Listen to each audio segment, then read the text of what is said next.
Hi everyone, welcome to the book review. Today we're going to be talking about Robert Kiyosaki's Rich Dad Poor Dad. It's a very important book in the overall scheme of things in terms of passive income and personal finance, and it's one of those must reads. So I really wanted to have a quick chat about this and give my kind of review on it.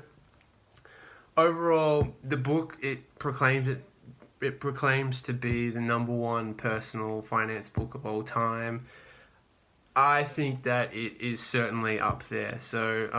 Overall, the book it tries to give the readers a better understanding of personal finance and what to do with your money, where to invest it, where people go wrong, and it's kind of this storyline where Robert talks about his childhood and how his father was poor dad and his friend's father was a rich dad, and just making comparisons between the two. And it's not always what you seem like. You may have a fancy education, which has led you down the poor dad path, and someone without an education is the rich dad. So that's a quick little summary as to what the book is about. It was initially published in 2000. This particular copy is 350 pages long, but it's a fairly quick read. Like the book's less than the size of my hand. Um, yeah, and it's very with the anecdotes, it's very easy. It's not like the Benjamin Graham Intelligent Investor where it's just pure theory. This is kind of it's got a storyline behind it. Um, Robert himself, he's an American businessman, author. He's written I think 26 books relating to personal finance and self development. One of his most well-known and well-regarded books is Rich Dad Poor Dad. It's been around for 20, coming to 20 years if it was initially published in 2000. And I think there's 27 million copies which have been sold, so it's a very popular book. He has other books as well relating to cash flow, and he made like a board game. I haven't looked too much further into those, but this is a huge book if you're interested in personal finance, passive income, must read. So there's 9 chapters in the book. The first and each one is a particular lesson. So lesson 1, the rich don't work for money. Lesson 2, why teach financial literacy. Lesson 3, mind your own business. Lesson 4, the history of taxes and the power of corporations.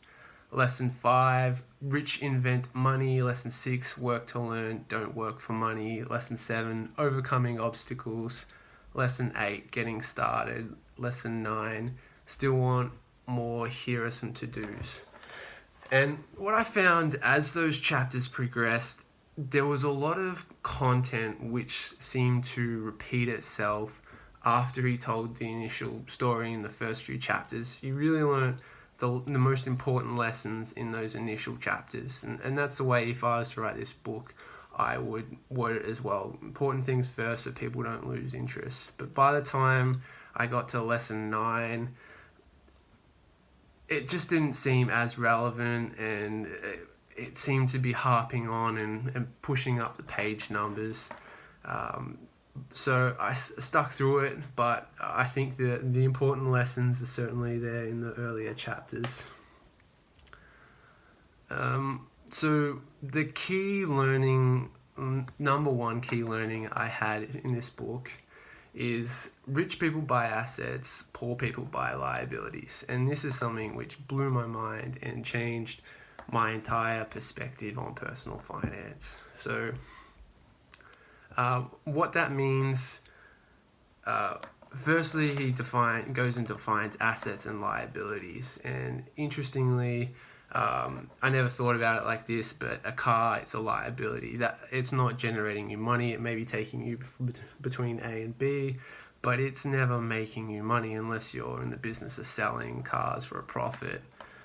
So like a car, it's a liability. A house, your own personal house, it may be classed as a liability as well. It's not necessarily providing like a regular income. That was a bit grey. I can see it work both ways, but it really opened my mind up to what's an asset, what's a liability.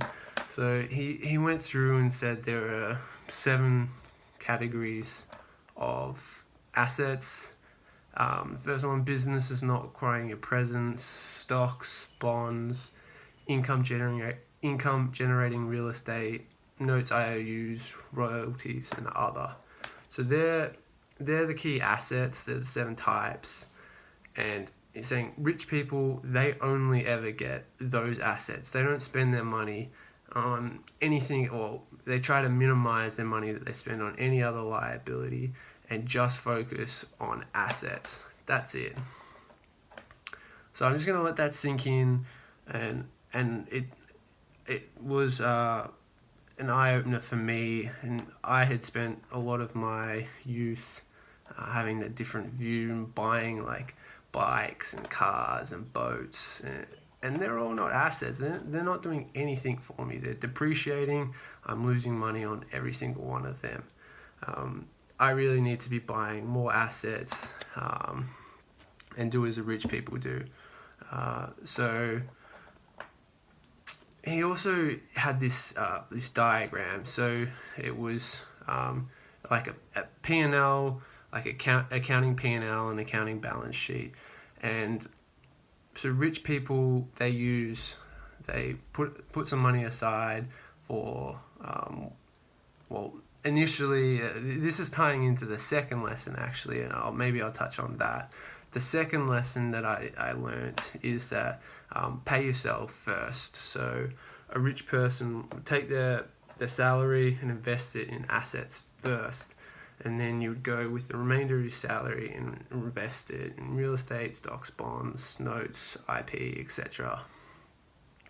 And then each of these assets, they're generating income on a monthly basis, and then with that interest, you're reinvesting or the returns of that and generating more and more and more income. Whereas a poor person, they get their paycheck and they blow it straight away on whatever. They go to the pub, they go spend it all on liquor, gambling, food, clothes, brand new car payments.